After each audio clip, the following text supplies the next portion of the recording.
presented by Andy Moore Honda of Bloomington.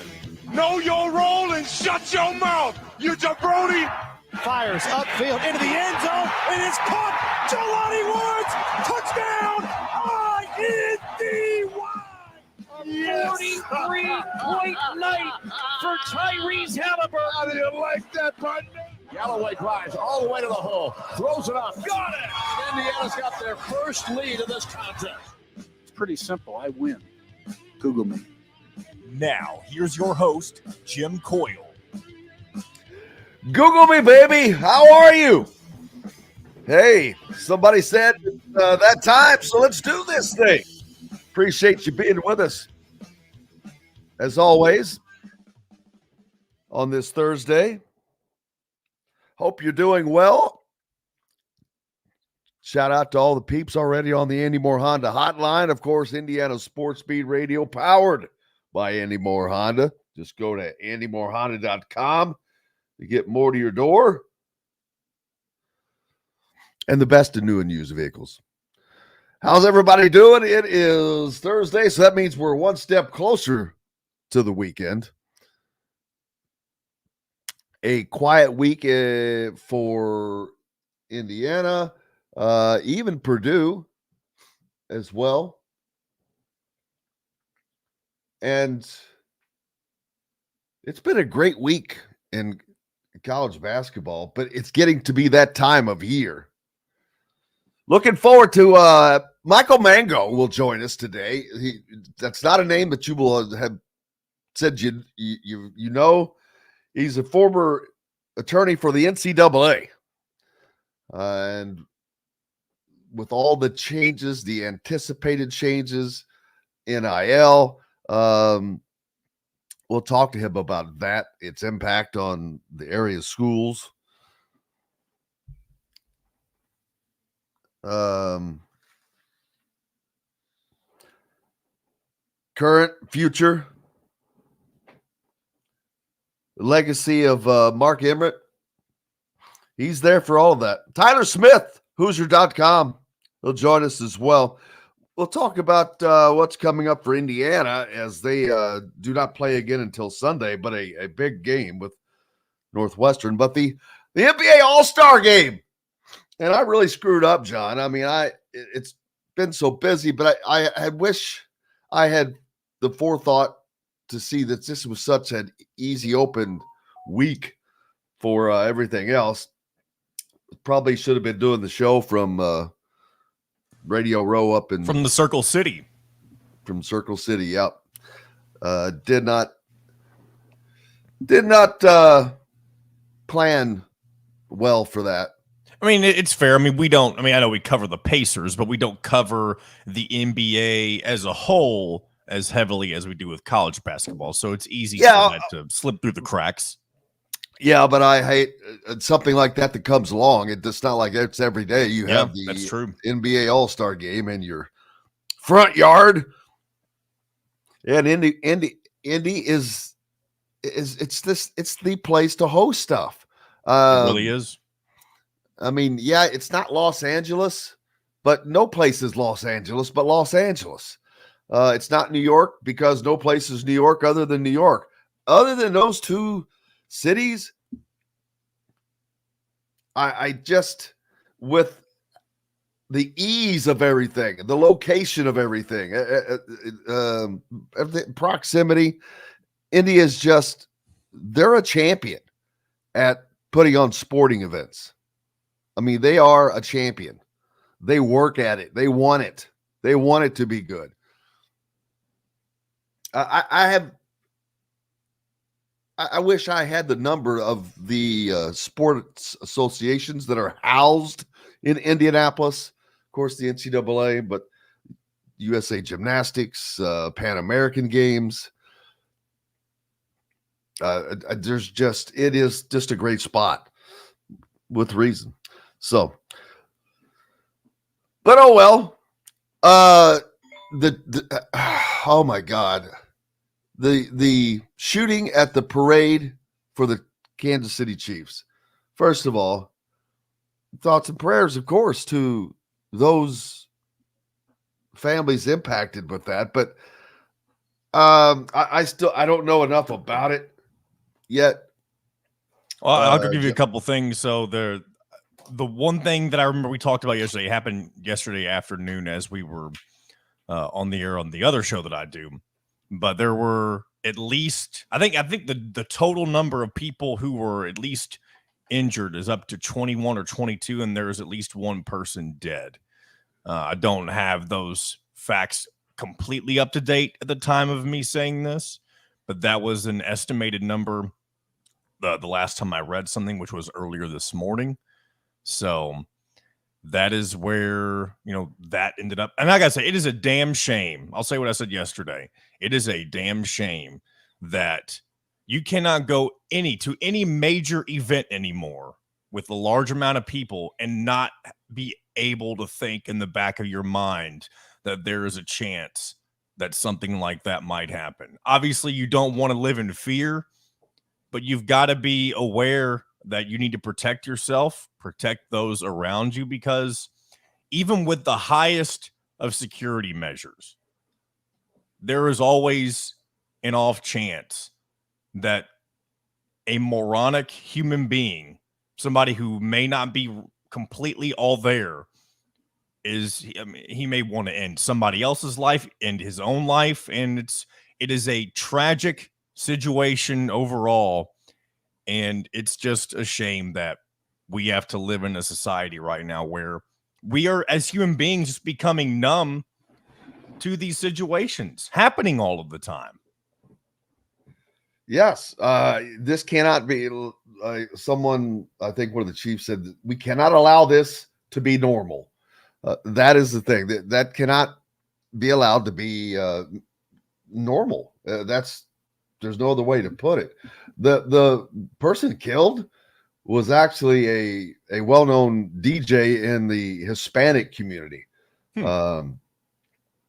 So let's see. I think, was she just 21? I thought I saw an age on there, but doesn't matter really. It's just the sad. I can't. I know they have 3 people in custody, but I'm still. And also, shout out. There is a video that was going around. Shout out to those fans who were there that did tackle at least one of the suspects, one guy, I believe. Yeah. Yeah. So it's always good to see people step up, especially whenever, like I said, you've got to be able to protect yourself and those around you, or at least attempt to. You can't guarantee anyone's safety, but you can do the best that you can. Have you seen anything on a motive, a reason? No, again, I haven't done too much of a deep dive into it. I just reacted a little bit to it yesterday afternoon after it had happened, and then this morning I saw an update on the numbers of the people who were impacted. I know people are screaming about gun laws now. It's not making it about the gun laws, just make it about the situation. That's the people. It's the people that had the damn guns. The guns are already there. They're not going away. But I mean, I'm not turning this into a political discussion, but yeah, it's the people. You're crazy is crazy. Whatever the case is. Anyway, it's awful. And hope that we don't have to see that again. And it sucks for the city. They don't get to celebrate now that there's a big stain on that. Not only does it take away a lot from what they were getting to enjoy, because look, let's face it, Kansas City is not a gigantic city. It's probably a city the size of, say, Louisville. Yep, that's fair. Which is a big city, but not.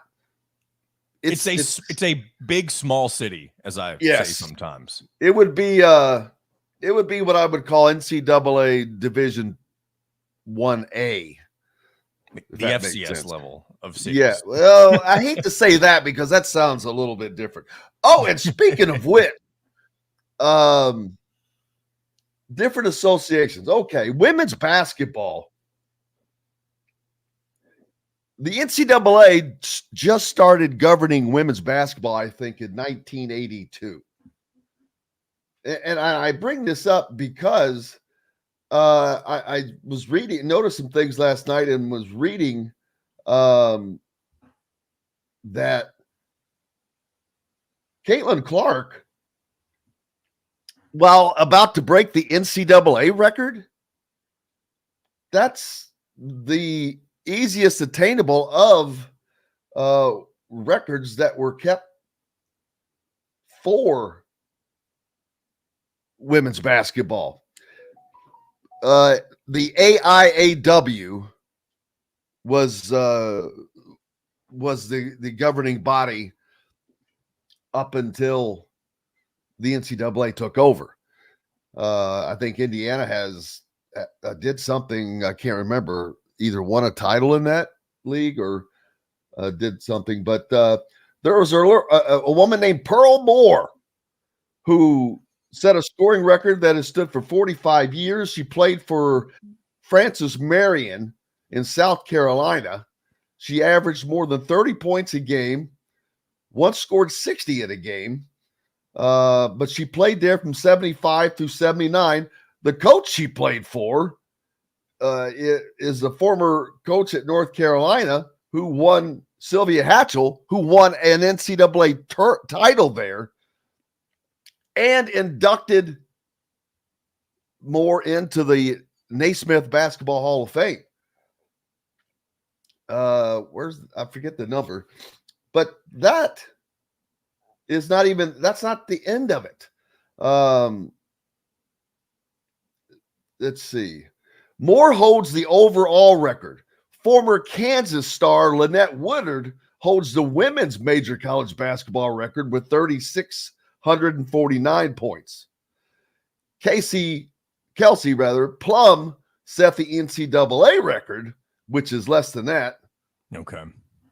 So essentially what you're saying is tonight or whenever Iowa plays again, when Caitlin Clark passes Kelsey Plum, she still won't be the all-time women's leading scorer, but she'll be the NCAA record holder. Okay. Just the NCAA.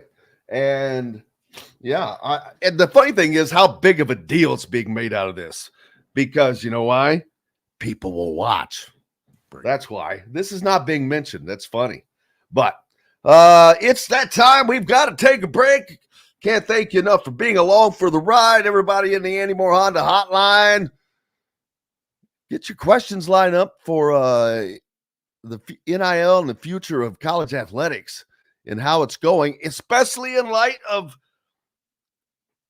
ESPN's new $7.8 billion college football playoff deal that runs for 6 years. What's the players' share? Does that create more separation between the haves and the have-nots? Oh, hell yes, it will. But we'll talk about all that and more with Michael Mango coming up right after this on Indiana Sports Beat Radio, powered by Andy Moore Honda and brought to you by Hoosier Hanks East, located over off of College Mall Road in Bloomington. Make sure you stop by. Great place to catch a game. Say hi to Benny and the boys. Ask for the Jimbo Special, the best pizza. You'll enjoy it. But they absolutely have the best thin crust pizza I've ever had. Back right after this.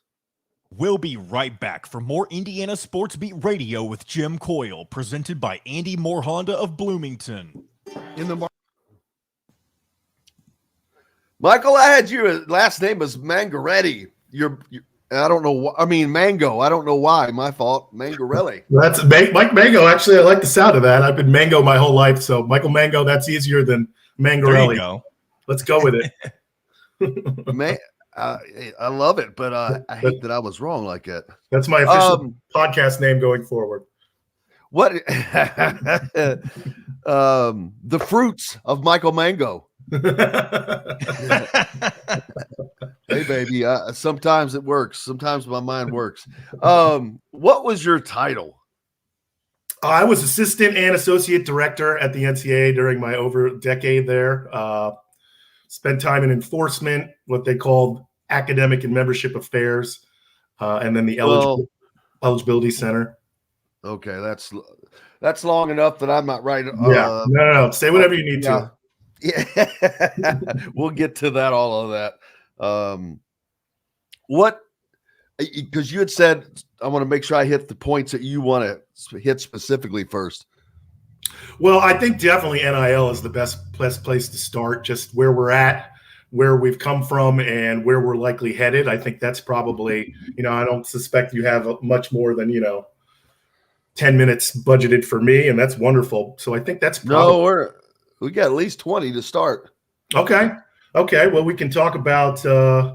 We can certainly talk about that. We can talk about maybe Dartmouth basketball players recently voted to unionize. Right. So there's really the NIL piece, and then there's the kind of pay, employees, potential profit sharing. Yeah, profit sharing as well. Those are obviously separate and distinct, but they're obviously under the same umbrella of compensation for student athletes. So we can dive into both of those. Dartmouth is what? That's well. I guess there's nobody that goes to their games, and so they don't. I think that's the real big risk for them is if they do that and they say we're going to unionize. I mean, I don't think it's beyond the realm of possibility that Dartmouth says, okay, we're going to drop our basketball program to a Division III status, which basically would be the equivalent of pulling the rug under the feet of these players. So. Another thing I say, and I'll want to save this for on the air, but profit sharing. A few seconds, Jimbo. If you want to go ahead and save it, I'll go ahead and bring us back in. You good? Yeah, I'm gonna go grab a coffee real fast. Okay, 15 seconds. To make a gourmet meal at home, or pick out a tomahawk steak or a grouper fillet and enjoy it cooked to perfection in Chop Shop Steakhouse. Chop Shop Market and Table, a part of the Wild Food Group, is your butcher, baker, and fish house, no matter where you live. This segment is brought to you by the Chop Shop, home of the Indiana football and men's basketball coaches shows.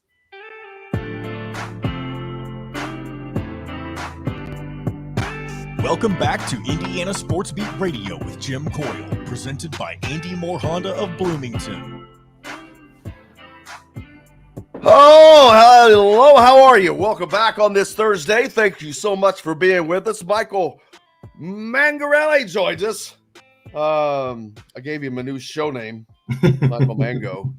That sounds like a nice South Florida attorney's office. And Associates. Welcome to Mike Mango and Associates. There you go. Perfect. Hey, Michael is a former assistant and associate director at the NCAA, worked in enforcement as an attorney.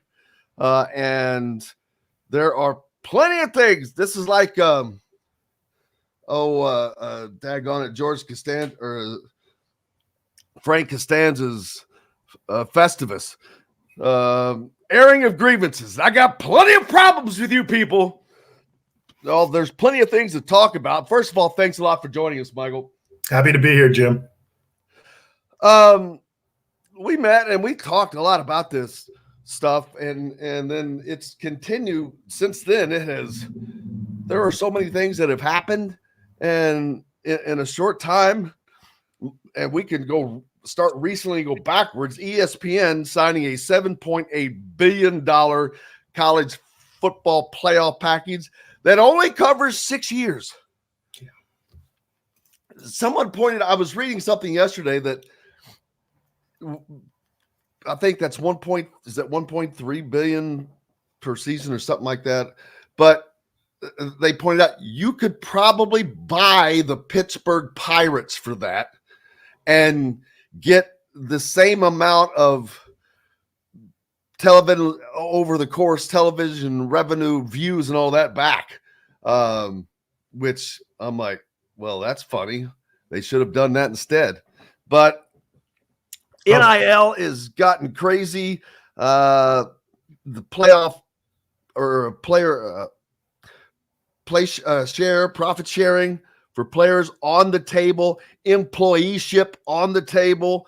The Dartmouth players, what they've done, and becoming employees. It's just there's so much and change that the NCAA is not ready for, prepared for, and boy, I bet you the wheels are just spinning like nuts up there. Well, I think that's generally kind of misunderstood, that the NCAA has been guilty of what has been called gross negligence in allowing this problem to get to the point that it is in terms of player compensation. But that's not a correct assessment of the situation. This has always been a mindful, slow, but inevitable walk to player compensation. If you had sat in as a fly in the wall on major governance meetings during the 2000s, which I did, they all knew it was coming, but the strategy was slow walk it, fight it in court, basically keep it from coming as long as you can. For the simple fact that once you have to start paying the labor force, well, guess what? The pie gets much smaller for everybody involved. So is this negligent of the NCAA to get to this point? Yes, but is it because they were asleep at the wheel? Absolutely not.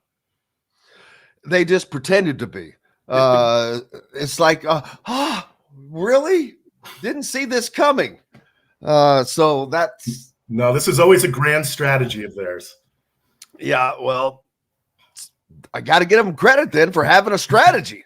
That's a problem we see with most places, not having a strategy when you do something, not having a plan.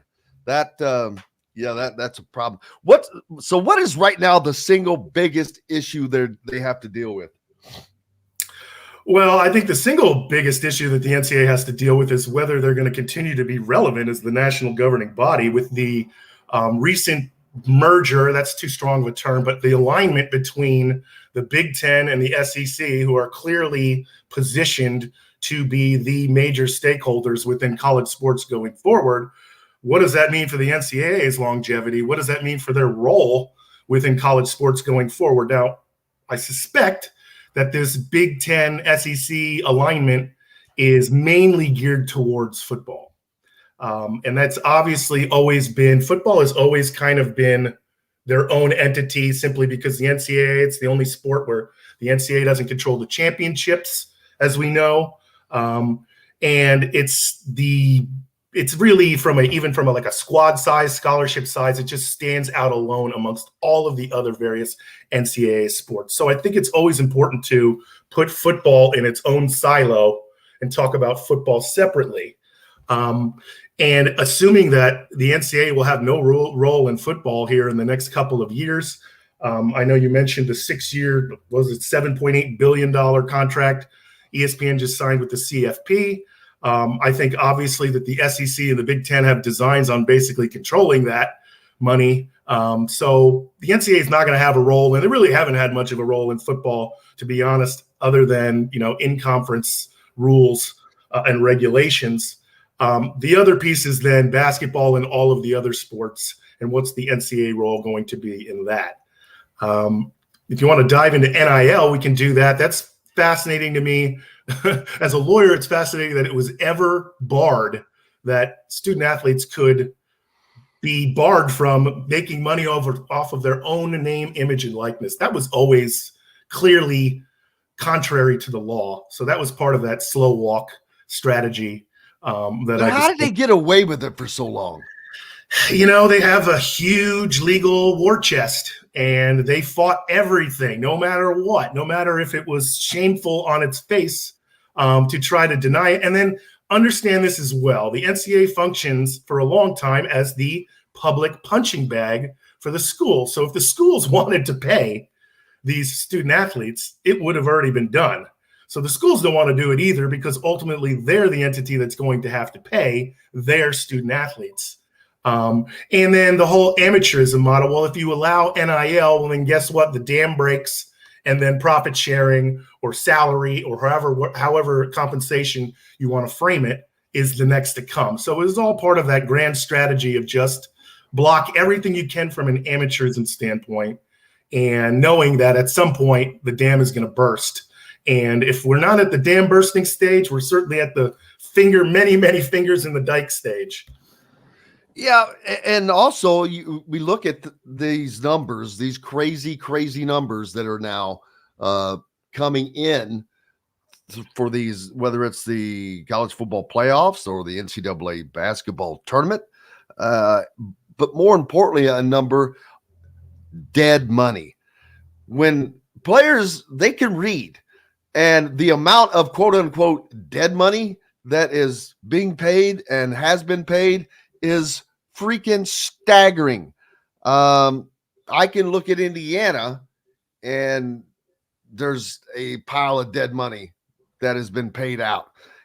It's player. There's no way players don't see that, read that, and think that's BS. I'm not getting paid to actually play here, yet they're getting paid to not coach here. So that would really stick in my craw if I was in that position, because not only are they getting paid, they're getting paid. Yeah, I saw the numbers for Chris Holtmann, what he's getting paid out the door at Ohio State. That came down yesterday, and I didn't see that. What was that? I think I saw $13 million that he still is owed. So yeah, there's and that's always been the issue, you know, and a lot of these coaches like to grouse about how high pressure it is, and I wouldn't debate them on that. Certainly it is high profile, and when things go bad, I'm sure life is not great, but there's always a parachute baked into the contract they signed on the back end. So it's hard for me to muster up too much sympathy for those coaches under those circumstances. But why did it get to that state? I'm like, why are there not clauses that if you lose, you also lose X of the buyout? Everything is always benefited towards the coach. And I'm like, this is the dumbest written from a business standpoint. None of these places are being run as a business. And I think there has to be a lot more of that done, because no business, well, not many, would write contracts like this. You're putting yourself in such a poor state. But then I look at Mick Cronin, which I was looking into a little bit yesterday, because I think that he would be a perfect name for Ohio State and to replace Chris Holtmann. But he's not going anywhere soon. His buyout is freaking crazy. He only makes $4 million a year, which, yes, compared to me, that's, the moon. I get that. And to most of us.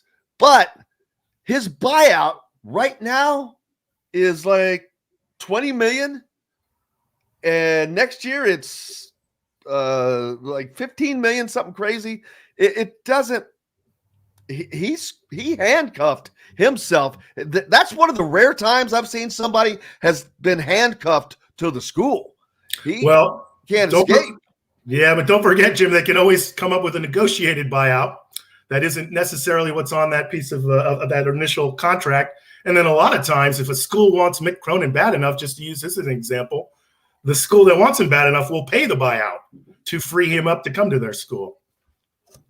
Right, but let's look at Ohio State. They're paying $13 million for Chris to not coach, and then they would have to pay another let's say $15 million just to get someone like Mick Cronin to coach. So now you're looking at $28 million just in dead money again, but just to get started. And that's before you write him the contract that you're going to have to write him that's going to pay him over $5 to $6 million a year for the next 6 years. So there's another $30 million. That's $60 million in that exchange. Hey, there are big-pocketed donors and alumni who they'll write those checks if they feel like they get some say in who the next coach is. So, and especially at a place like Ohio State, they're just operating on almost in a professional sports organization level.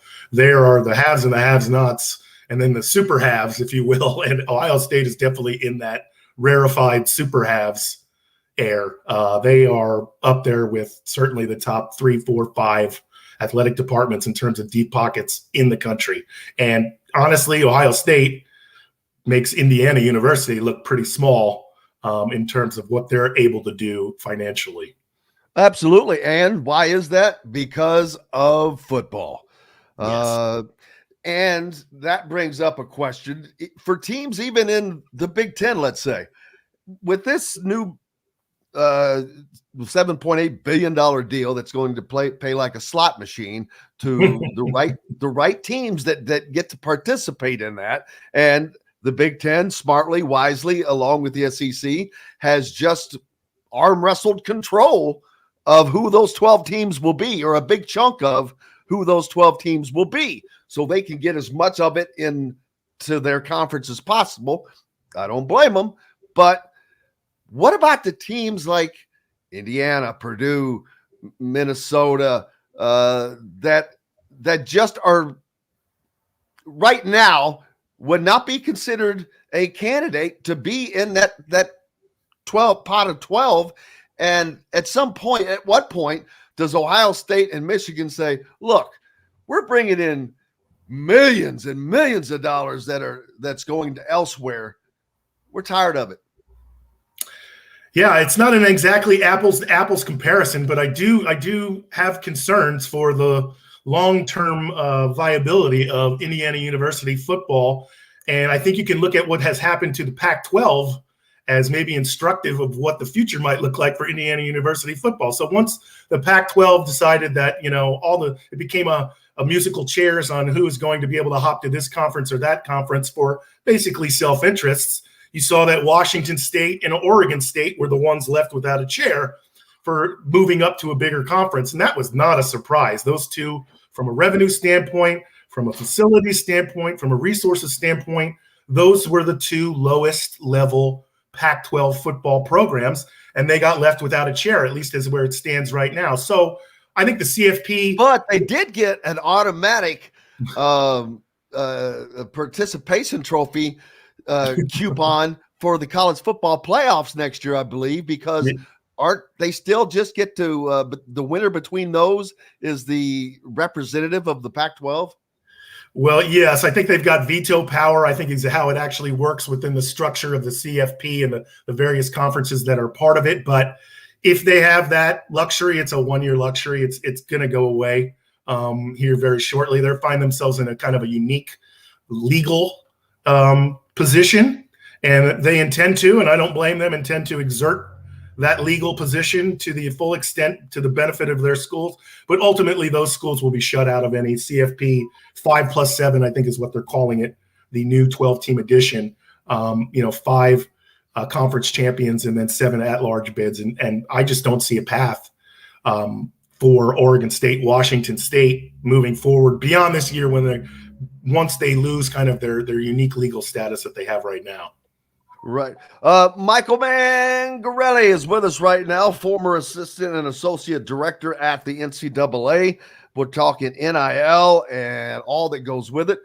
We're going to take a break and bring in Shannon Griffith, our quote-unquote college football expert, coming up next here on Indiana Sports Beat Radio. Brought to you by Chop Shop Market and Table, where you can find a restaurant, bakery, butcher, all in one. And great stuff. In addition to the great, if you've never had Wagyu steaks, Wagyu beef, you're missing out. And they have it from the Voiles family, that is a local farm here, and so you can get that at Chop Shop as well. Back with more right after this.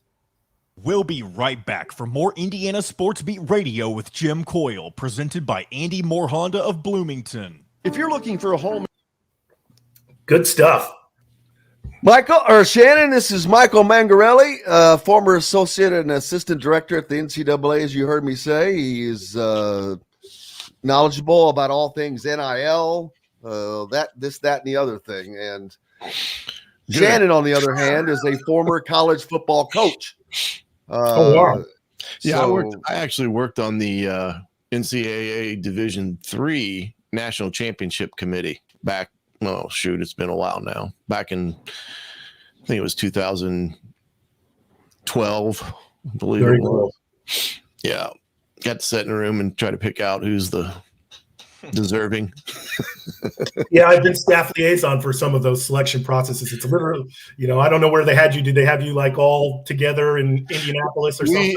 We went away from that was it my second year to more virtual type of setup. But I was, it was after our last game of the season, and it went till like 2 a.m.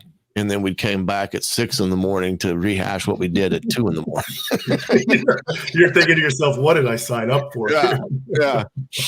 But it was a good time. Good time. Yeah, I've spent some time at Ball State coaching. Was there for 8 years, and D3 head coach for like 13 years. Do you miss it? No. I maybe miss Saturdays every once in a while, but I don't miss it. I don't miss the recruiting. I mean, there's a topic right there. Just you look at the head coach at Boston College, now the defensive coordinator at the Packers, and basically what I'm hearing is these guys who are, unless you're at the top schools, life is too hard. You're basically a fundraiser, an NIL, conduit. They just want to coach.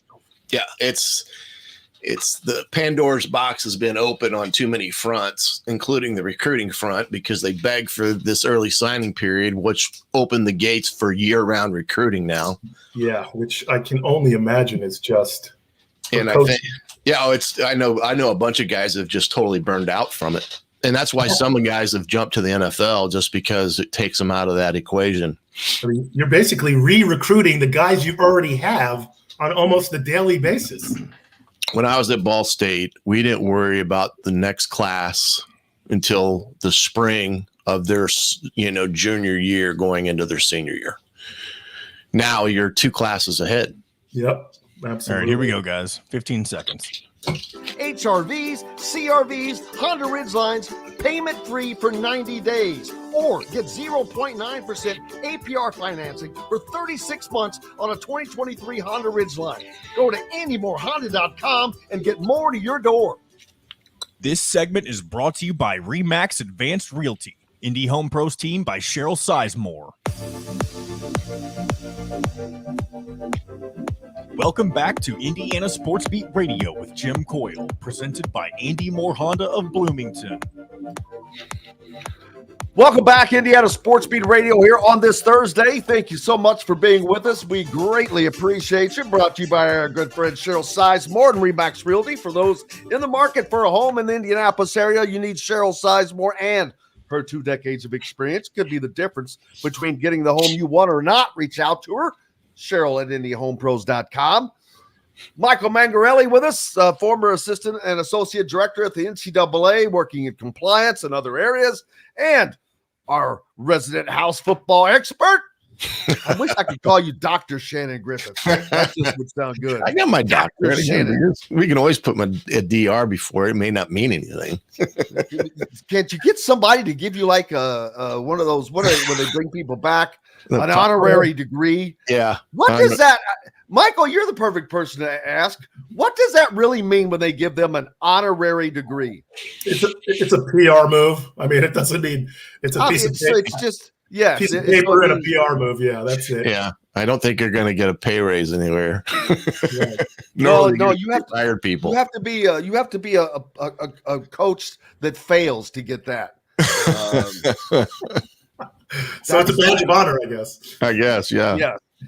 And that's another thing. College athletics are the only place where you can become a complete failure and richer than your wildest dreams. Because you don't have to pay the labor force. Well, there's that. Exactly. Because if they were having to pay the labor force, the coaching contracts are so far out of skew now. Bill Self will be making $13 million this year, I think. Prior to that, the highest paid coach was John Calipari at $8.5 million, and he was at least $2 million higher than the second place guy. Mm-hmm. But yet Bill Self has almost doubled. And guess how he did it? Cheating. Cheating. It pays to cheat, right? It does. It always has, except for if you were Indiana and your coach was dumb enough to do the same thing that he got in trouble for the year before and was already on sanctions, but and then they turn around and change the rule the next year to make that okay. But that stuff just cracks me up, how something so insignificant was so devastating to a program. It's still mind-boggling because today you look at things that happen like that. Now Louisville has not recovered, but that to me is just kind of like Indiana. Boy, there's been a lot of bad hires along the way. And speaking of which, Michael, why do schools hire and put people in a position that gives these contracts out that have had zero experience in doing that very thing prior to that moment? There are a lot of guys. Most schools hire an athletics director that's been an athletics director. Some places don't do that. Well, I think ADs, especially at higher profile schools, are scared to hire, relatively unknown but highly successful coaches for maybe lower levels, or maybe they're from the Mountain West or someone, because they can't win the press conference. They're not going to win that initial press conference if they hire somebody with the local fan base isn't tracking on, despite the fact that if you really look at it objectively, what has this coach done from a performance standpoint? How are they trending? How do they build programs? They might check all of those boxes, but these ADs want to win these press conferences, so they'll go. But I'm talking about the ADs themselves. There are many. There are examples of where a person was hired and put in as an AD that had zero experience as being an AD, zero experience hiring coaches and understanding what coaches should be needed, and handing out these contracts. These contracts, these ADs hand out contracts that are monopoly money. It's bull. It's crazy. It's a slap in the face to be honest with you, to the people that all the fans, that the regular fans that pay the hard money, the season tickets, all of that. I think it's a slap in the face to them. Yeah, I think you've got coaches who know the terrain, financially. They've got high-powered agents at this point who know how to play two or more schools off of each other to get the best deal for their guy. And then you've got these, like you said, you've got I don't know if unsophisticated is the right word, but schools tend to hire CEO types. But that doesn't necessarily mean that you're going to be good in terms of controlling the purse strings. Maybe they'd be better off hiring CFO types for these 80 jobs, the way the money has gotten crazy. One would think, but then personally, I don't think that if I'm in that position, you have to go through a hiring group. You have to go through somebody who this is what they do. They know how to sift through, but there's never hitting that home run. It's hard. And the financial ramifications are crazy, because if you're paying a buyout to get rid of your guy and paying a buyout to get your new guy, I was talking to Michael about this earlier. Ohio State, if they wanted Mick Cronin, who formerly coached at Cincinnati and had success there, and I'm not saying that they do, right, but I was looking up his contract yesterday. He has handcuffed himself to UCLA because his buyout is stupid bad on his part, on his side. Right now, it's $20 million buyout on a contract that only pays $4 million a year, which I don't get that. And it drops to $15 million. So after March 31st or something, but Ohio State would be on the hook for $30 million just making, or $60 million rather, just making this change at head coach. Mm-hmm. Yeah, I mean, some of the things that they do is a little bit head scratching. Now, the hard part is knowing the true specifics of a contract and what is or isn't owed, because there's a lot of language in there. I think we saw that a little bit with Tom Allen and his deal, because they ultimately settled for a lesser amount of his buyout to pay cash up front. So there's always things that they can work around. But the day the contracts have gotten out of hand it all started when the TV revenue started piping in, and these coaches figured out that there's all this multi-millions of dollars coming back to conferences and stuff, and they wanted a piece of the pie. And then they started leveraging that, which led to the NIL becoming what it is now today, because all of a sudden you had people out there that had the kids' best interest in saying, look, they're making millions of dollars off of this top player or that top player and jersey sales or whatever. The kids deserve a piece of the pie. And that's what it's led to this Pandora's box now that I'm not sure how you close it. I really don't. I don't know how the NCAA closes the door on all this. Now, I know there's some proposals that are out there that maybe brings the NIL underneath the university as opposed to it being outside of the university. But these contracts, they've gotten out of hand. I've always said the assistant coaches are the ones that need to have the money to be taken care of in some respects, because they're the ones that get left out in the cold when the head coach either gets fired or he moves on to another position somewhere and doesn't take his entire staff. And then that staff's left to wait to see what happens when the new coach gets in, a la Alabama. Nick Saban retires. He's all well and good. He's got millions of dollars in his pocket, but his entire staff, with the exception of one or two, are now looking for a job, and it's too late. I mean, it's their money, may run out in March. And so it's gotten so skewed in today's game, whether it's football, basketball, that I don't know how it gets under control. When you go back to talking about, and I think Michael made this comment about hiring an up and coming coach versus hiring a kind of a rehire from another year or era. Lance Leipold helped that dynamic immensely when Buffalo took a chance on a D3 guy that had won a crazy amount of football games at Wisconsin Whitewater. A la Kalen DeBoer. Yeah, right. And those two guys have helped that arena immensely, because now it's free days up to go ahead and make that type of hire and take a chance on somebody like that, and maybe not have to pay that enormous amount of money for a guy that's, been around forever, and, they want X amount of dollars, and ADs think, well, that's the guy that's going to turn us around, so I'm going to give him that money. And then it's a bad hire, and they're on the hook for $10 million for a buyout, $20 million for a buyout, and the ADs all of a sudden being called into the president's office and saying, what are you doing with our money?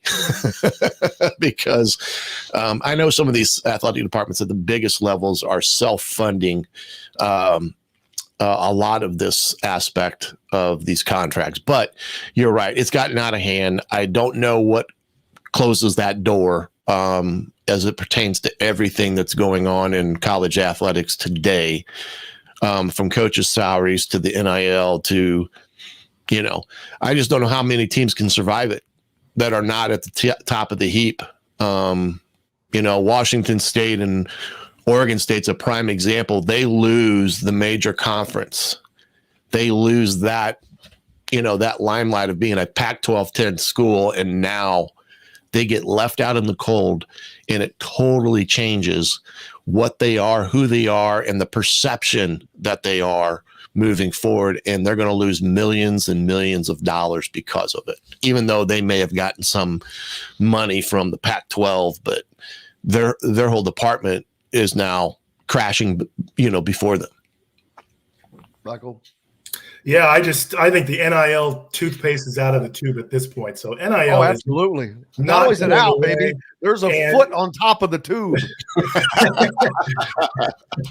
And to expect Congress to come in and kind of fix the problem is almost more laughable. Oh my. It is beyond Who laughable else? to me. Who else could do a better job than Congress of fixing this?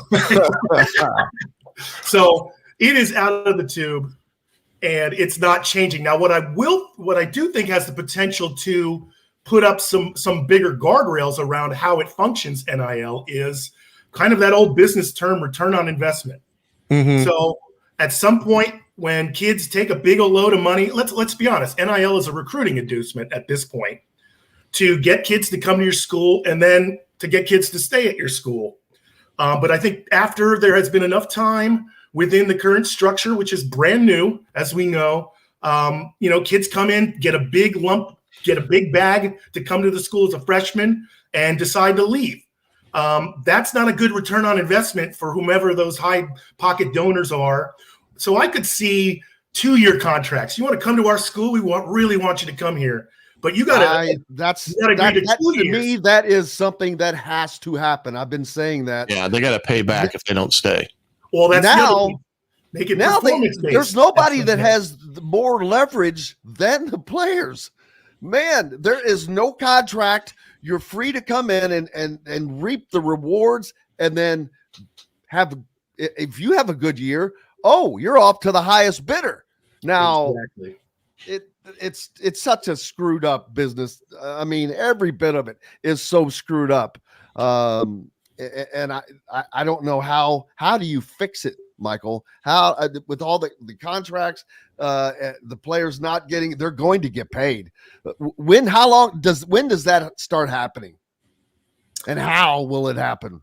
Well, it's going to be, again, it's still part of that slow walk to profit sharing or salary or however you want to frame the compensation. And again, that's separate and distinct from NIL. It's going to happen, but it's going to be slow walked as it has been for the last couple of decades.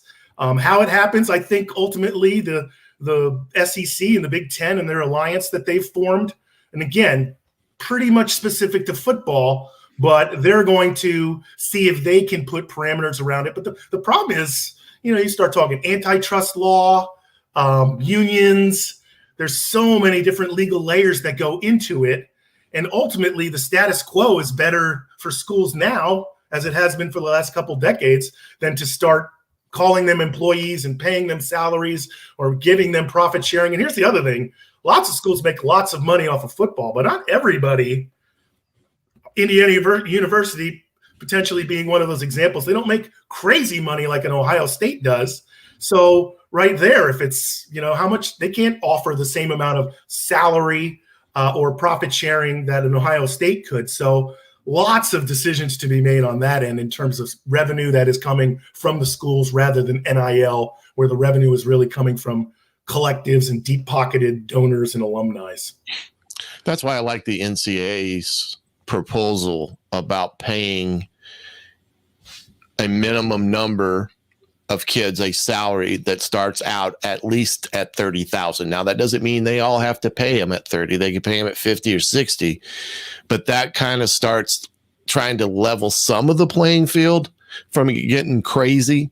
I know there's a case now that's, I don't know if it's out east or something, that I saw where a school, a kids sued a school about them being quote unquote employees of the institution, and they got an injunction based upon that conversation, like you were just saying there, Michael, about when do they become employees? When do they have to be, fully vetted as an employee of an institution? So it gets to the point where that's where I still think the NCAA is a valid governing body to come in and at least try to structure things as a fair, as much of a even fair playing field as possible. Because if they don't have that governing body, it's the wild, wild west. And I just don't think schools will be able to survive it, other than the Ohio States, Alabamas, these major, major, major institutions. We've got to take a break. Gosh, dang it! This is a discussion that could probably just go on for the entire show. So we're going to have to make this a multi-part series. Okay. Let's do it. And we will do that because we talked nothing about the Big Ten football and all of that. So we'll have to do that next week or maybe twice. Gee whiz, this was a big one. Shannon Griffith from Hoosier Tailgate. Make sure you're giving him a follow and appreciate you, sir. And Michael Mangarelli. It went too fast, man. There's so much more that we've got to talk about. I told you what you would see. What did I tell you about? You said 10 minutes. I'm like, ha. Silly me, naive me, just scratching the surface. We've got to take that break. We'll be back with more Indiana Sports Beat Radio and Tyler Smith from thehoosier.com right after this. We'll be right back for more Indiana Sports Beat Radio with Jim Coyle, presented by Andy Moore Honda of Bloomington. In the market. Nice meeting you, Michael. You too, Shannon. Hope to meet you again. Great stuff, Jim. Well, you will, because gee whiz, that was ridiculous. That was 40 minutes. Michael, I told you, I was laughing. I'm like, you got to be kidding me. I'm like, we can do this for 2 hours. But we'll maybe do this again next week, Michael. Just ask. I'll be happy to. And I love when Shannon joins as well, because he brings an aspect of being a former coach, and so as well. I'll screw it up. That's hey, you're not getting my job, brother. That's my job. All right, gentlemen. Nice meeting you, Michael. Jimmy, we'll see you later. I'll Thanks, catch you, boss. I appreciate you. Subbing again Friday. I saw that. I didn't get to mention that. That's all right. Sorry. Don't worry about it. I'll say it. I'll talk about it when we come back. That's all right. No problem, brother. We'll see you guys. Take care, y'all. Thank you both. Thanks, Jim. Thank you, Michael. Hello, Tyler. Hey. Boy, it's like going from room to room and having interviews. This is like speed. This must be like what speed dating is like. It's exactly what. Yeah, that's funny. You could do your own Around the Horn show sometime. Hey, you know what? Great idea. I have done, like, in the off season, tried to do some specials, which probably need to do again this summer, where one of the greatest ever. Well, there's been moments that are just incredible. Last year in Las Vegas, when Indiana played Arizona, I had Dean Garrett and Pat Knight on the postgame show. Pat Knight had not done IU media since his father was fired. And I luckily got the last interview of Bob Knight returning to the IU campus. Let's see who else. There was another. Oh, I had John Leskowski, Mike Davis, and Dusty May on at the same time. So that was great. All right, here we go, We've guys. had some good stuff. Now building exclusively south of Bloomington within the Stonecrest golf community. Choose from one of the gorgeous Stonecrest Signature Series house plans. We have several lots available with scenic views of the golf course. Contact Amy Rhoda with Rebesco Real Estate for additional information. 812-583-0919 or go to mystonecrestliving.com. That's mystonecrestliving.com for more details. This segment is brought to you by Reynolds Family Dentistry in Sellersburg.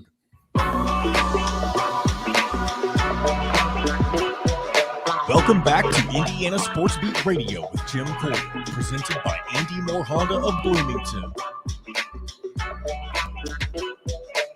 Hey, welcome back, Indiana Sports Beat Radio on this Thursday. It is a big weekend in Indiana. Again, that's like the third time I've said that this year. There have just been massive games on the same day when Indiana hosted Kansas and Purdue played Arizona in Indianapolis. Now we have the NBA All-Star game in Indianapolis. Indiana plays on Sunday. When does Purdue play again? Tonight, right? They play Minnesota. Oh, yeah. At home. That's a cakewalk. But because it's a cakewalk, it may be closer than people think, but who knows? Let's see. First of all, NBA festivities. I know have you covered any of that so far? I'm going to all weekend. They have a pre-show party outside of Gamebridge tonight to kind of kick it off. And they've got stuff all weekend long, all over the city. Indiana's doing a thing that's probably going to set the standard for new cities in the future, where they are having some events at Lucas Oil, some events at Gamebridge, concerts, DJ pop-ups, art all over the city. So it's going to Nobody does it better. I said that yesterday, or maybe it was today. I don't know. No, Indianapolis is just the best place to have an event. You can have the Super Bowl. You could have the NBA All-Star Game. You could have the NCAA Championship. You can have the Big Ten Football Championship. You could have college football's championship, except for that would be sure taking a risk in January just to do stuff outside. But it's just they're the champions. They are the champions of this type of thing. And every time they get the opportunity, they hit the ball out of the park. Yeah, I'm excited to, a new set of fans to kind of see that. You mentioned those other sports, but the fact for NBA, the first time since 1985, which is a great year, by the way, for the All-Star Game to be in Indianapolis. And it's going to be cool. They even have the street signs. They've renamed the street signs to all the team names in the NBA. So fans from all over can take their photos with that. And NBA fan experience, which if it's anything like how baseball did it in Seattle last summer, it's a really cool thing. I think that's like $35 a person if they want to go see that, or $20 for kids. But yeah, it's going to be awesome, and a lot of musical guests. I'm wondering when your album comes out, because you always have these great songs you sing, and you should be one of the musical acts this weekend. You know what, they asked, but I had a prior commitment, unfortunately. Indiana played Sunday against Northwestern, and I don't even know how to describe it. It's not a must-win game no longer. Indiana has no must-win games because it doesn't matter, in my opinion, what they win or don't win. Their future is only I don't even think that they have NIT in their future, to be honest with you. A big part of that, though, is because their final 7 games, I think at best they go 2-5. And I don't think that's going to be good enough to get them into the NIT. One thing I don't understand are the people that say, well, what did you expect? We expected a downturn. Mm-hmm. No. Why would you ever expect a downturn? Yeah. You should never expect a downturn. Maybe they happen, but you should have been prepared. Yep. Did you not see it coming? What did you not know Trace Jackson Davis was leaving? Was that some kind of state secret? Nope. So not leaving scholarships open. There's reasons why not being able to land a shooting guard. Those are the reasons of the downturn. And there's no reason for those reasons. That's the problem. Everyone wants to excuse that. And for Indiana, and I'm like, you can't excuse that. Mm-hmm. That's the whole point of what you're supposed to be doing. So I don't get that. And I think that it is, but nothing's going to happen. That I promise you, as far as any change. It's kind of, I'll tell you what it reminds me of. It reminds me of the Mike Davis situation, where he was around longer than he ever would have been had he not remarkably went to the NCAA championship game in his second season. And so that just, boy, that, what are you going to do? You're going to get rid of the guy that just took you to an NCAA title game and you haven't gotten out of the second round for 7 years. Yeah. And so that extended his stay. And then the line of missteps began happening, and Indiana's in this position because they put themselves in this position unbelievably. There's been no stability or leadership, it seems, and this is a ship that has to be righted because Indiana is a sleeping giant. Everybody that I see that says they're no longer relevant, they're not a blue blood, yada, yada, yada. This is not a fan's perspective. I just look at things in a black and white setting. You don't become unroyal.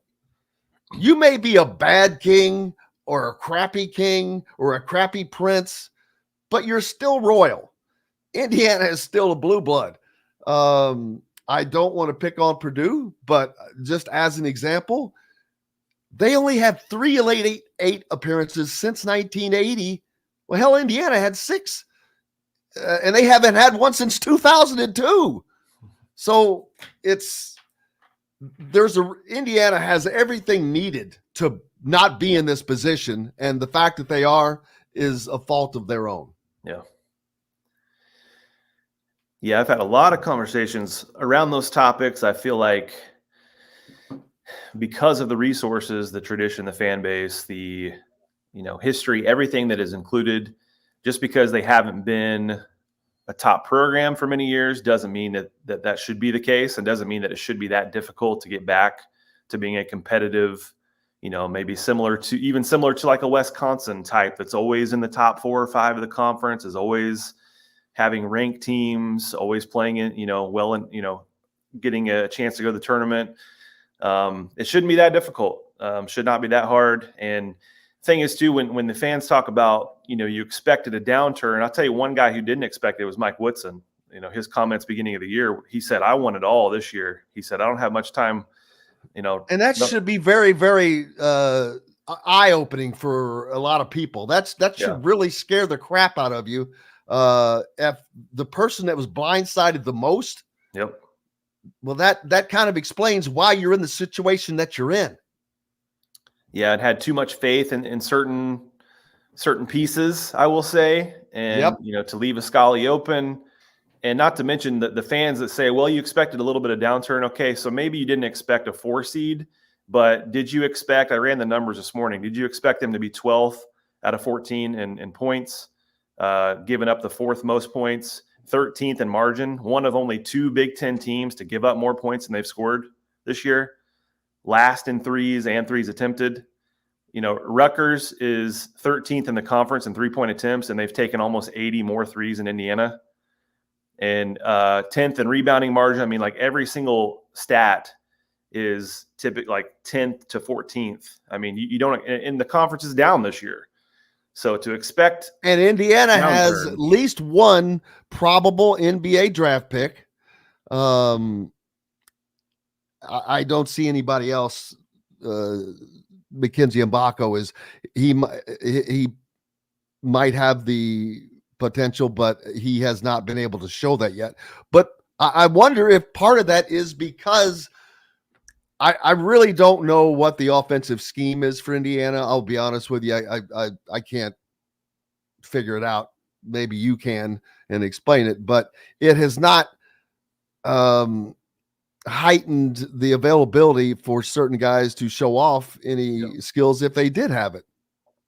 Yeah, there's certain guys that they're just not playing how we thought they would, even based on, I know you can't fully see the translation of high school to college, but there are certain guys that they look a shell of themselves compared to what they were in high school, Gabe Cupps being one and some others. But the offense is, find the bigs and kind of stand around. They've got a couple actions that they do. They do like some Spain and some zoom actions, and there's a couple, every once in a while an off-ball screen, but they do not have much after the initial play breaks down, or if they throw to the post, there's just not much else there. And that could be potentially a problem for the Sisleys of the world, the guys that are closely watching to see if they fit into the offense. So that's something that has to get figured out very quickly. I don't see it happening, the rest of this year, but too reliant on the bigs. And even though they're your best players, you play through them, but that should open up more 3-point shots because you should have guys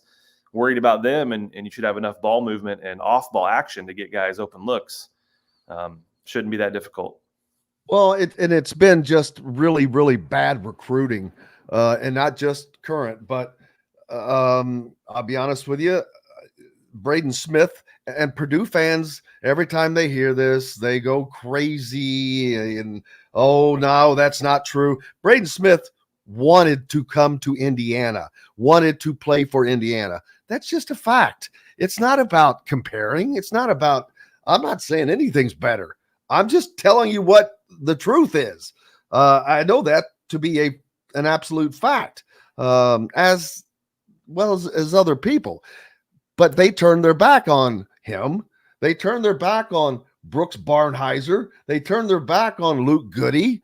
And I'm sure that I could go on, but Brooks Barnheiser is playing 36 and a half minutes a game for some team called Northwestern. How's that working out? Luke Goody, he is a big part of Illinois. But boy, how that is always tricky. The Illini's, there you go. The Illini's offensive attack. There's just been so many mishits. And personally, I think that it's an eggs in one basket thing. They do this eggs in one basket for people. I don't know that they're really seeing talent that's developable, or they're not developing the talent. One of the two. Mm-hmm. That's not happening. And I'm not talking about NBA picks. I'm talking about making guys better that can make your team better. You're not going to have 5 NBA draft picks on your team starting lineup, but you better have. But I think you need at least one minimum, if not 2. But the other guys have to be producing and facilitating your offense to be better, and Indiana doesn't even have that. Yeah, and what are fans going to say next year if Kel Ware does go pro? Are they going to say, well, you expected a downturn because you lost your star big man? I mean, it's going to happen every single season, and as we've repeated many times in articles and on this show, so many programs can win year after year despite roster turnover. And in this day and age, it should be the norm. It should be easier to do. Again, how do you leave a scholarship open? And man, it's just, there's so many questions there. That how do you lose to Miami last year in the tournament and not realize? And they even made some comments. We need more shooting and need more athletic guards. Who was that guy that played for them? Where Nigel Pack? Where was he from? I'm kidding. I'm being facetious. There's another Indiana guard. Wasn't good enough for Indiana. Now that was Lil Rhodey and his. And to be honest with you, I'm not cutting on Gabe Cupps, but Gabe Cupps was an Archie Miller recruit. And then that just was forwarded. So there's not been enough impetus into the program. It needs some life. Yeah. What's up next for you? What's that? What's up next for you? All-Star Weekend all week, and looking forward to that. It's just going to be a crazy time in Indy, and get Northwestern at Assembly Hall Sunday. Feel terrible for Northwestern losing Ty Berry. That's going to hurt. They were kind of a team that I looked at as maybe a deep March caliber team, and we'll have to see how they do, because he meant a lot.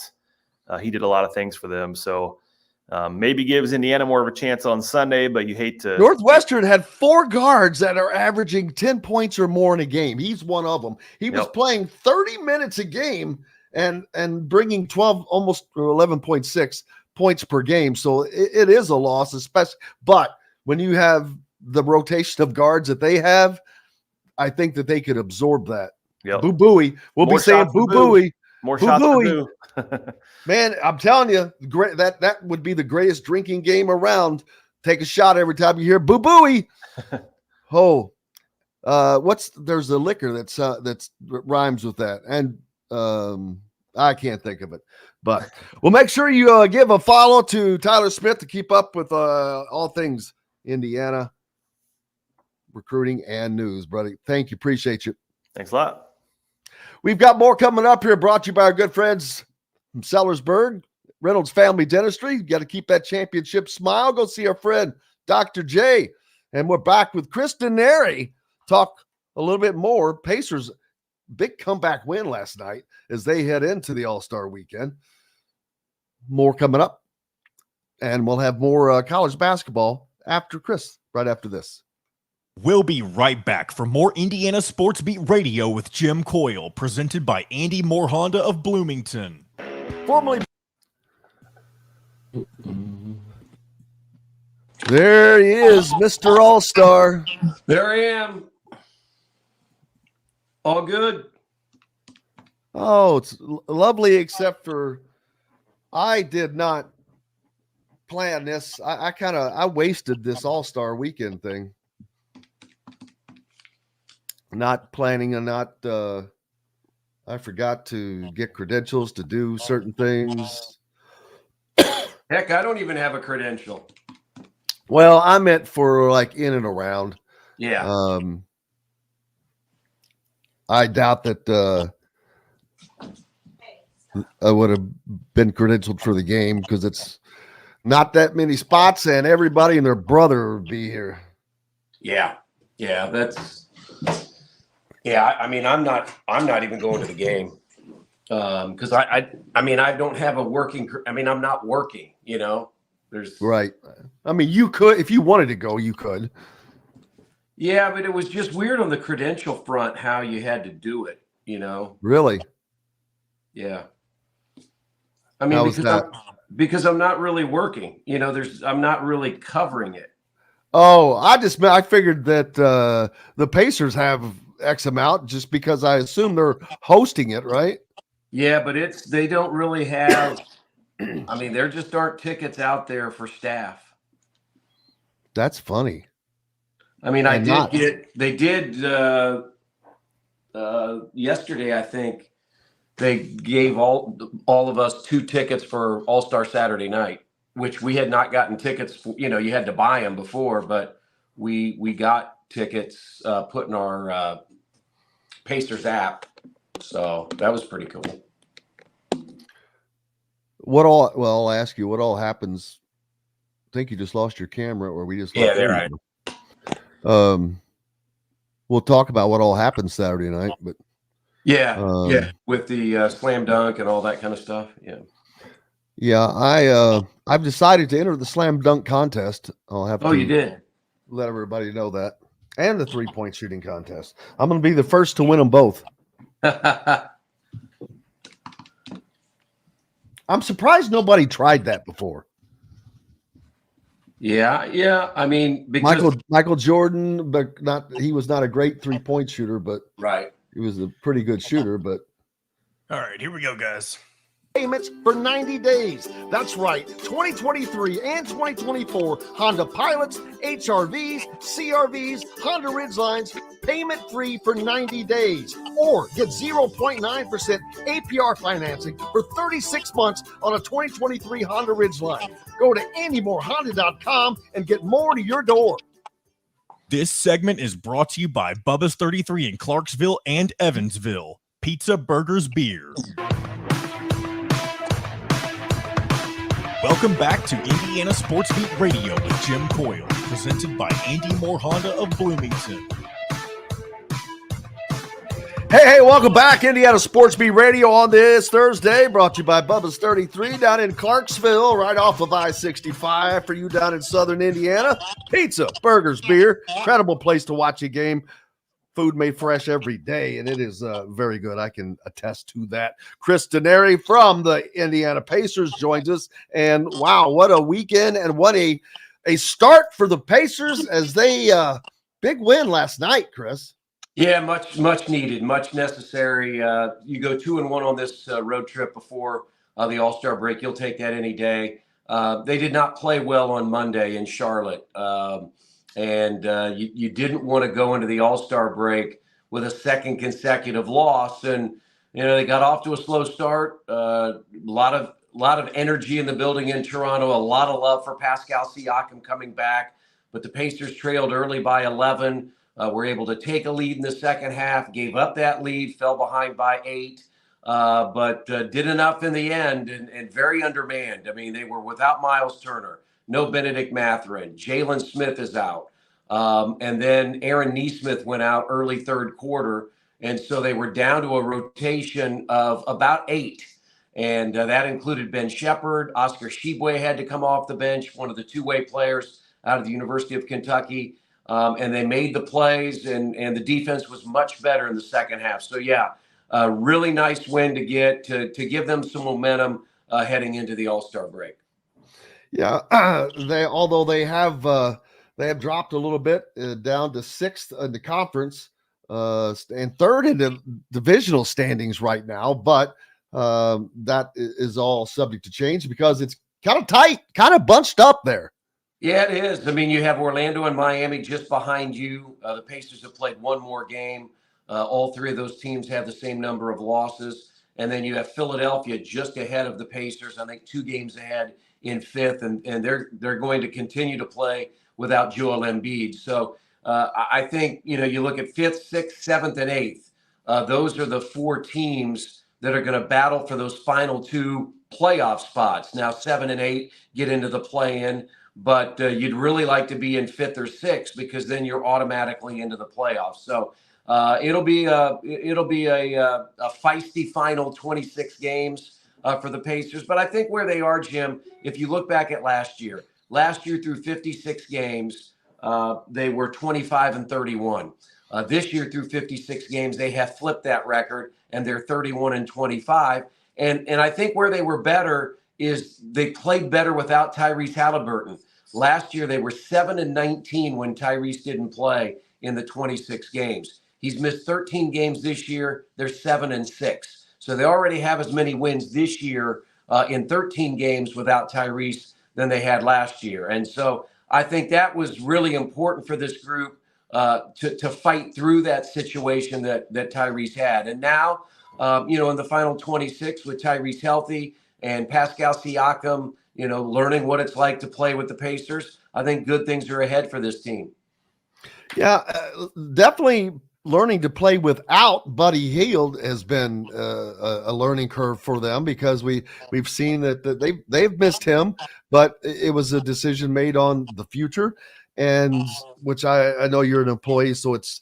But did you like that trade? What did it do positive more than negative? Well, it's always tough to lose a player of Buddy's, ilk and capabilities. But it came down to a situation where, Buddy and his agent wanted a certain amount of money probably moving forward. And I don't know if the Pacers were comfortable at that level. And what it's done is it will give more minutes to somebody like we saw last night, Ben Shepherd, who played very well, hit 2 big threes and had the defensive stop on RJ Barrett on the final possession of the game. They acquired Doug McDermott, who had been with the Pacers for 3 years. He's a 40% three-point shooter. And when Benedict Mathurin comes back and is healthy, there will be more minutes in the rotation for him. So, sure, it was done from a long-term standpoint. And while it may, have created, some negatives early on in the short term, I think even in the final 26 games, the Pacers have more than enough to make up for that. Again, we saw Ben Shepherd and what he can do as the rookie from Belmont. And again, I think Doug McDermott's going to hit shots. We saw him, make a number of 3-point shots last night. So, when you're the front office, you have to be cognizant of the here and now and also what you're building for the future. And the future is Tyrese Halliburton, who's only 23 years old. They hope, and I think they will re-sign Pascal Siakam. That's why they made the trade. Pascal has fit in well. He enjoys Indianapolis. He enjoys his teammates. That was a long-term buy for the Pacers. Now, nothing can be official until the summer, but all signs point to him being back with the Pacers. So all of those things you have to weigh, short-term, long-term, and the Pacers feel comfortable with what they did. Yeah, and going into the All-Star break, having that at home, I know it doesn't really do much for any team because there's nothing really for it to do other than maybe give them some rest. But does it? Will the players come to the games, come to the festivities? I know that you said that you're not going to go to the game, but there are some other things that you'll be going to because there's so much that goes on around it. Oh, no question. I mean, there'll be a lot of players. In fact, there's an event tonight that Quinn Buckner and I are part of. It's the tip-off event at Bicentennial Unity Plaza, and there are going to be a number of Pacers alumni players there, and I think 5 or 6, maybe even 7 current players. Tyrese Halliburton, Miles Turner, they're going to be very busy with promotional things. Even though Miles is not in the All-Star game, he is in All-Star Saturday night. He, Ben Mathurin, and Halliburton will take part in the Skills Challenge, and then Tyrese will be in the three-point shootout on Saturday night at Lucas Oil Stadium. I think the one advantage you have, Jim, is you don't have to get on a plane and travel, and you can stay at home. That's a real advantage. There'll be a number of players that will not be around. They'll use the next 4 or 5 days to just get away, whether it be here in Indianapolis or whether it be in a warmer locale. It's a way to put up your feet. You've played 56 games, and you've got a 26-game schedule left. So, but every year when you watch the All-Star game, no matter where it is, at All-Star Saturday night or even the game, you see lots of NBA players around.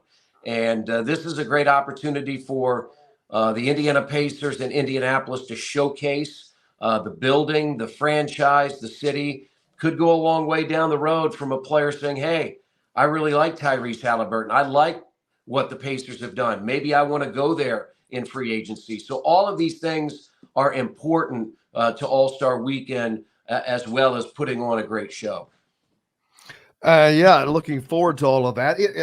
I was talking earlier, Indianapolis is simply, and I know I'm going to sound biased, but they are the champion at putting on championships. They're the champion's champion. It doesn't matter if you're talking about this NBA All-Star game, if you were talking about the NBA Finals, NFL football, the Super Bowl, NCAA Men's Championship.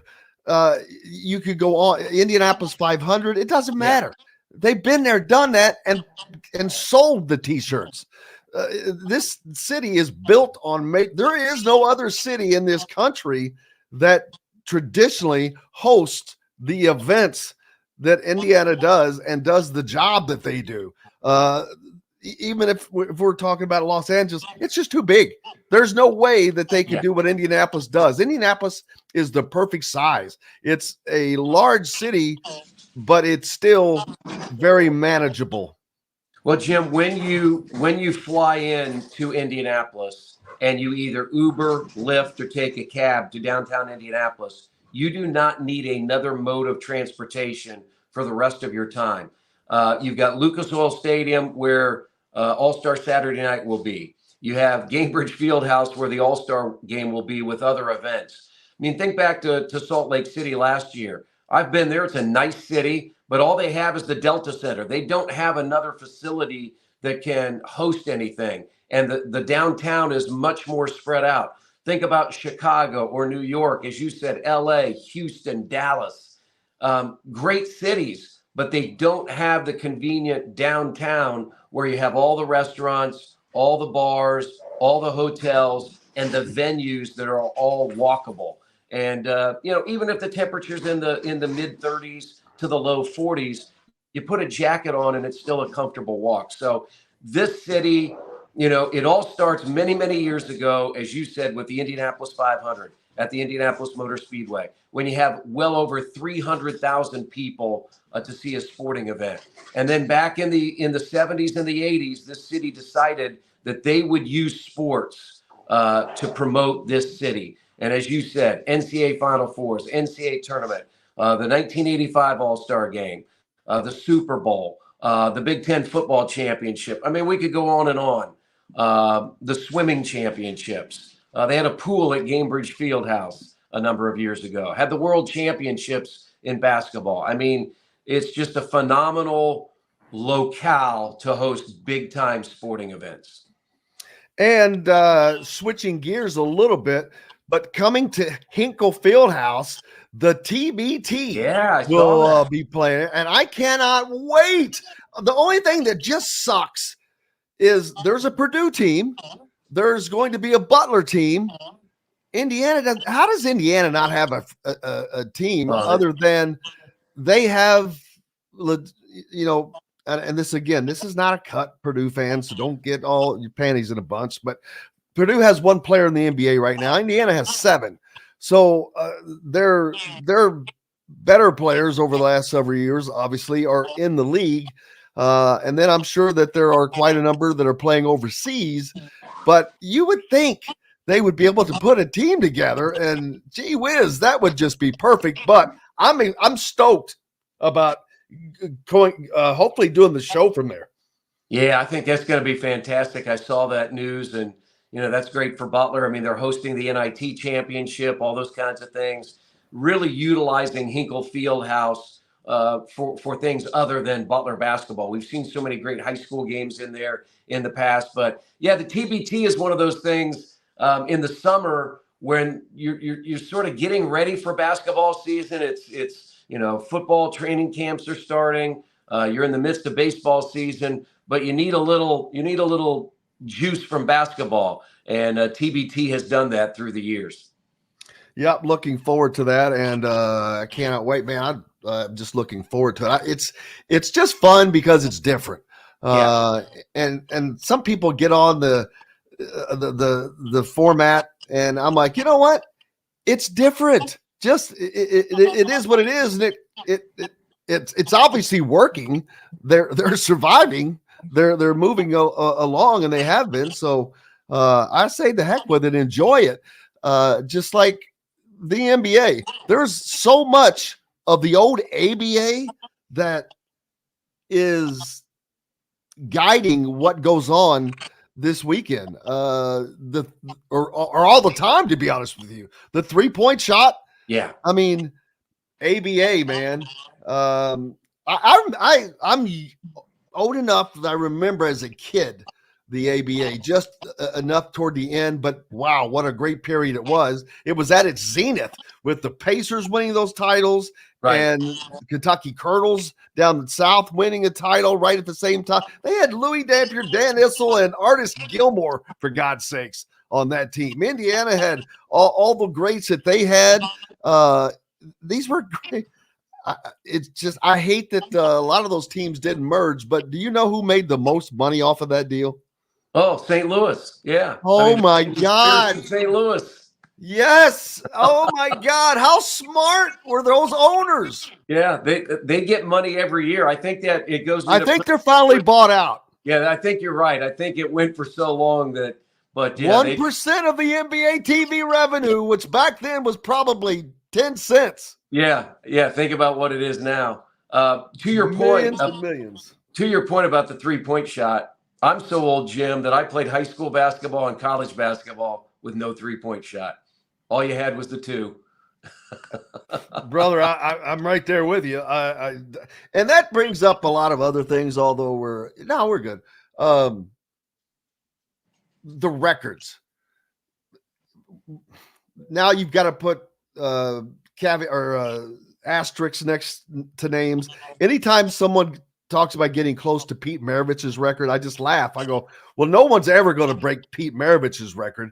They may set some kind of other new record, but it won't be breaking Pete Maravich's record because half of his shots were probably 3-point shots. Right. Besides driving to the basket a lot, he was a shooter as well. So he got none of that. In addition to the fact that he did it in 3 stinking years. Right. Freshmen couldn't play. No freshman eligibility back then. So yeah, I mean that's the thing, and that's why when you look at all sports, it's hard to compare eras. You know, you look at football these days. You know, when I was a kid, it was all about the running game, and quarterbacks rarely passed. Now quarterbacks are in the shotgun and throwing 40 or 50 passes a game. The NBA, you know, Steph Curry is the all-time, 3-point shooter, but there are more 3-point shots taken than even in the early 2000s. And so I don't get caught up in all that. I just appreciate, the different eras that we've been able to watch. And who knows where we'll be in 10 years or in 15 years, from the standpoint, athletes are getting better and better. They train harder and harder. And so I just try to enjoy the here and now. Absolutely. Appreciate it, man. Enjoy your festivities with the NBA All-Star Weekend. And then how long has it been since you've watched a professional basketball game in Indianapolis from home? You mean no, I've watched lots of, you mean that's in the building? That is in the building that I call? I don't think there is one in my 18 years of doing the Pacers. I mean, I've been at every Pacers game, even if I'm not broadcasting it at Gainbridge Fieldhouse. I'm usually there. So yeah. So that will be odd, no question. Looking forward to it. Well, I'm glad you get to take the day off at least and just kick back and relax. I'm looking forward to it, and it'll be here sooner than we know. Next Thursday, a week from tonight, the Pacers resume the NBA schedule against the Detroit Pistons. So we'll enjoy some time watching some great basketball and getting ready for next week. A Detroit Pistons team that has Jaden Ivey on it from Purdue, and he's doing pretty well with them as well. So big thanks to you all, and we'll talk to you soon, Chris. All right, thanks, Jim. You bet. Chris Denari joining us here on Indiana Sports Beat Radio for NBA All-Star Weekend in Indianapolis, brought to you by Bubba's 33 down in Clarksville. Back with more right after this. We'll be right back for more Indiana Sports Beat Radio with Jim Coyle, presented by Andy Moore Honda of Bloomington. In the mark. All right, Jim. Oh, I feel like I'm all over the place today, man. Oh, Thank you, Chris. Hey, thanks. I got in it too, so I feel pretty good for that. You look great. Thanks, guys. Take care. Thank you so much. All right, bye.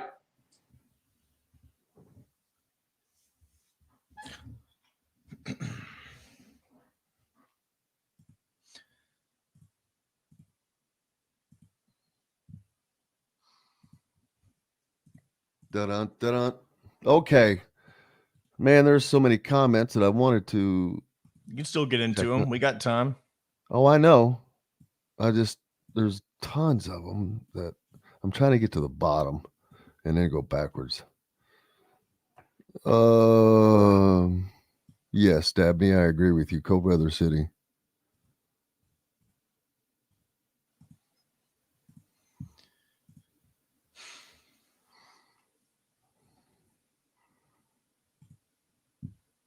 No, they absolutely don't, I think.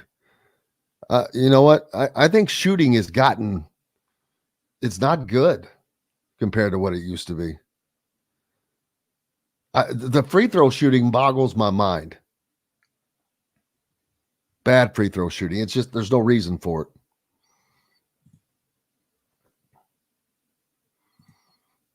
Auburn's going to be. That's what I said the other day. There are like 14 teams that could make the. Let me get over here. Oh, doom. Haven't even talked about Chris Holtman yet. Nope. I mean, you did briefly about the Mick Cronin stuff. Yeah.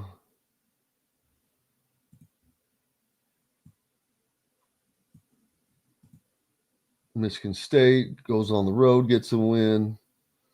Auburn, holy Scheitenheimers. What'd they do? I see what you're talking about. Number 11, South Carolina. I think they had won like 7 in a row. They had to go to Auburn, but they won by 40. Auburn did or South Carolina? Auburn. Wow. All right, here we go. 3 items, and now fresh seafood. Chop Shop Market and Table has the largest selection of in-house made products around and everything you need to make a gourmet meal at home. Or pick out a tomahawk steak or a grouper filet and enjoy it cooked to perfection in Chop Shop Steakhouse. Chop Shop Market and Table, a part of the Wild Food Group, is your butcher, baker, and fish house, no matter where you live. This segment is brought to you by the Ugly Grouper.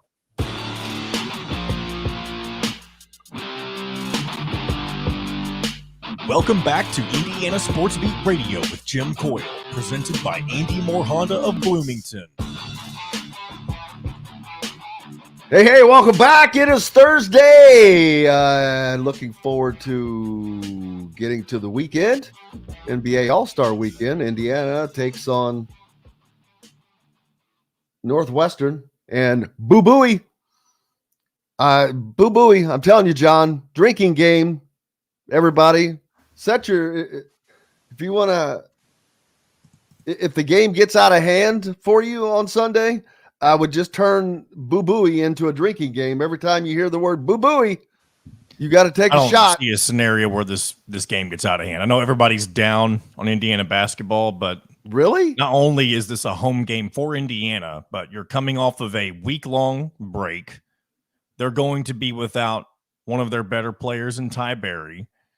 And if you think any Indiana basketball team is just going to fold and not try for the rest of the season, especially against a winnable team, Northwestern, there's no reason to. If you're expecting Indiana to get blown out on their home court by anybody other than the elite of the elite, that's just not a reasonable expectation, in my opinion. Well, what do you don't Northwestern? So I assume, or first of all, Purdue would fit into that category, right? Of course. Northwestern beat Purdue and then lost to them either in overtime or by 2 points at Purdue.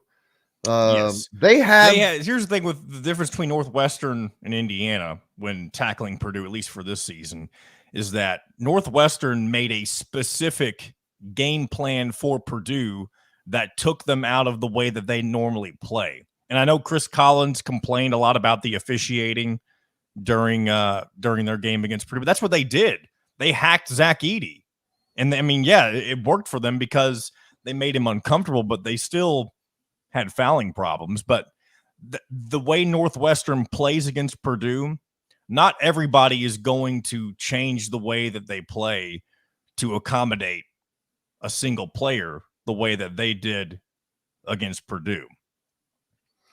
Well, we'll see, because Northwestern has what is Indiana's greatest nemesis right now, and that is a team with great guard play, a team that can light it up from the perimeter, because Indiana doesn't have the defenders to handle it. And especially, even though Northwestern lost one of their scoring guards that's averaging double figures, they have 3 more that are averaging in double figures.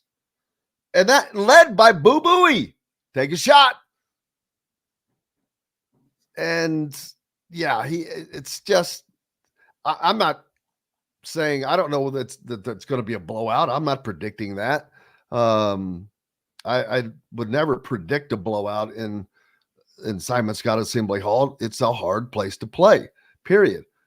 But I don't know where this team's head is either. I mean, I don't look, this is, none of my opinions are a fan's perspective. I don't look at it from a fan. That's what I think a lot of people don't understand.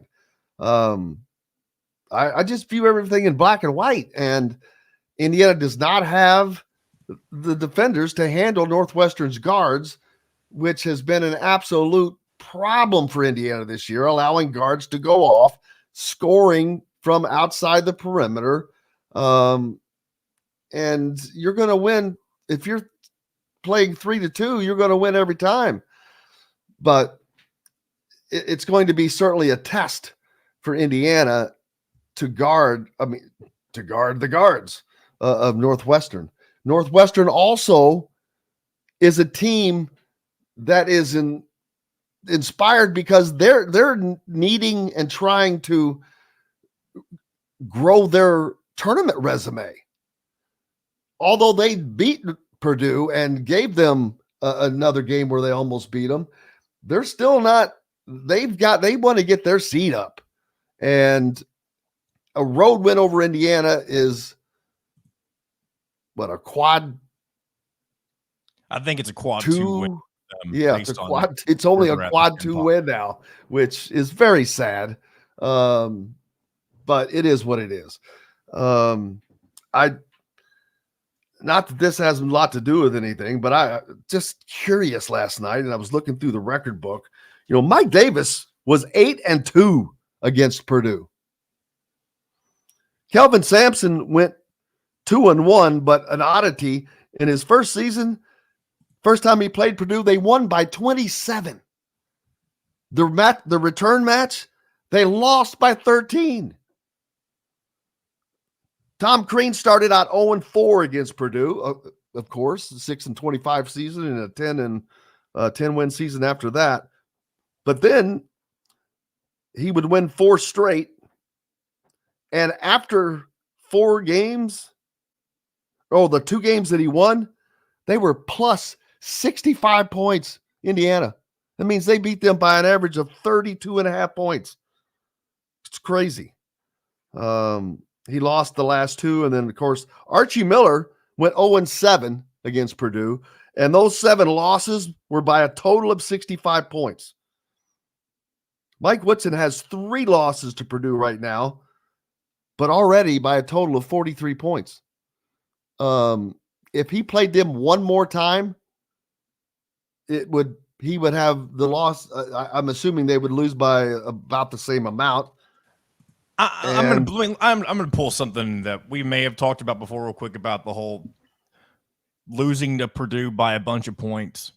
Well, it's everybody. The amount of 20-point losses are substantial. The comparisons between the different coaches, though, and losing to Purdue, you almost can't really do it on a similar scale, because these 2 Purdue teams in particular, this year and last year. All right, let me finish what I'm going to say real quick. They are on a different level than what anything Purdue has put together in the past 2 decades. And yes, he got his ass beat this year, but in the previous year, where you did have a better team on Indiana's side, you beat them 2 times, once on their home floor. So I don't know why we're putting so much stock on what's happening to Indiana against Purdue this season specifically. I'm not. It's just a comparison. It's just things you can compare. So take that out of the equation. Tom Crean's first season, 6-25. Only 6 wins. Lost to teams like Lipscomb, all kinds of crazy stuff. But do you know how many 20-point losses they had? 6.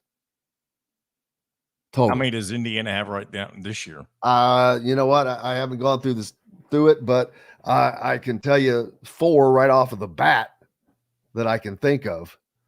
I can tell you there were no potential NBA draft picks on that 6-25 team. That team started with a walk-on and had to be put together. So, but yet only 6 times did they lose by 20 or more points. What's the point here, though? What is the point you're trying to make? They either played much better offense with a lot less talent, and much better defense with a lot less talent. That is not happening now because there's too much talent on this team and everybody can be beaten. Don't get me wrong. Kansas just got hammered on the road the other night. We talked about They lost by 27. But if you watch that game, you just saw everything was going right for Texas Tech, and man, Kansas couldn't throw it in water from a boat. So it's odd, but when you look at the scores now, this time of the year, you generally see teams that are starting to continue to put it together. UConn, a gigantic win over DePaul, 101-65 last night. Tennessee, 92-63 over Arkansas.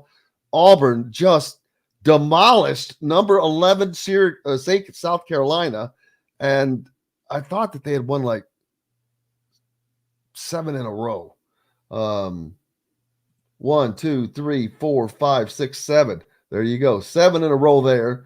That was only interrupted by 1, 2, 3, 4, 5, 6, 7, 8, 9, 10, 11, 12, 13, 14. So out of 14 games, or 16 games, they won 14 of them. But they just got absolutely drilled by Auburn, one of those teams that crushed Indiana, 101-61. Auburn's one of those teams you better look out for. Remember Army? They beat Boston U 65-50.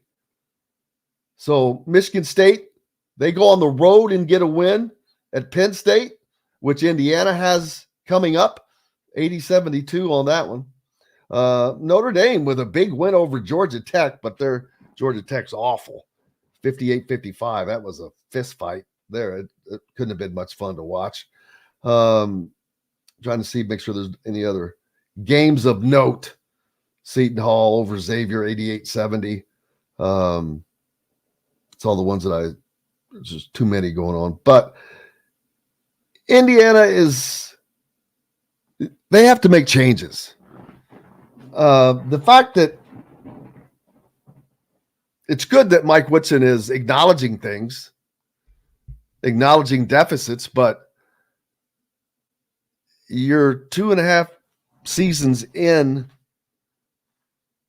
and however many total games in this year, and now what was seen by virtually everybody is being seen. Why, how could that not be known by the people that's inside already? And I don't buy that he's just that he knew it before and just now saying it. No, I don't agree, because if you knew it, you do something about it. You do something different. What changes will be made? Someone made a comment earlier that I don't remember exactly what it said, but it was about the staff, that they don't see what actually they're bringing in. And I've got to be honest with you. I brought that up. What has Yasir, who has he brought in? You can say, oh man, he brought these couple of guys in. All of them. You can ask, who have they brought in? And I'm not cutting on anybody, but I'm just saying, I'm asking the question. I just think Woody thought it was going to be a lot easier than it is. I don't think that he realized the time commitment that you have to make, the differences that you have to do, how more involved a coach is in college. He's involved in virtually every aspect. You're not a general manager. And I think that has been the approach. It's just in my opinion. I think the approach has been more of a general manager than a front guy. Yes, he's out there talking to people and whatnot, but it's energy level. You look at energy level, of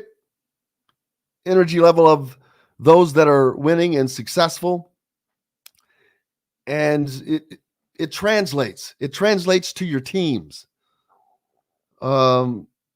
this team still has zero identity. What is there to say about them? Now, and then people go, well, they had injuries. Oh, man, who doesn't have injuries? Case in point, Northwestern just lost a guard averaging double figures. They're going to have to deal with that. And Indiana's going to have to beat them. Russell asking, is Xavier done for the season? You know what? That will not be known until probably closer to the end of the season when they say it. I don't know the extent of his injury, so I can't really wager a guess. But does it matter? What has the situation been with or without? Lots of stuff to ponder for the Hoosiers. What's life going to be like for Purdue next year after Zach Edey? Ooh, that'll be something to talk about tomorrow. Looking forward to that. Speaking of tomorrow, Bob Kravitz, as usual. Zach Osterman. Who else we got on the program? Casey Bartley. Casey Bartley will be with us.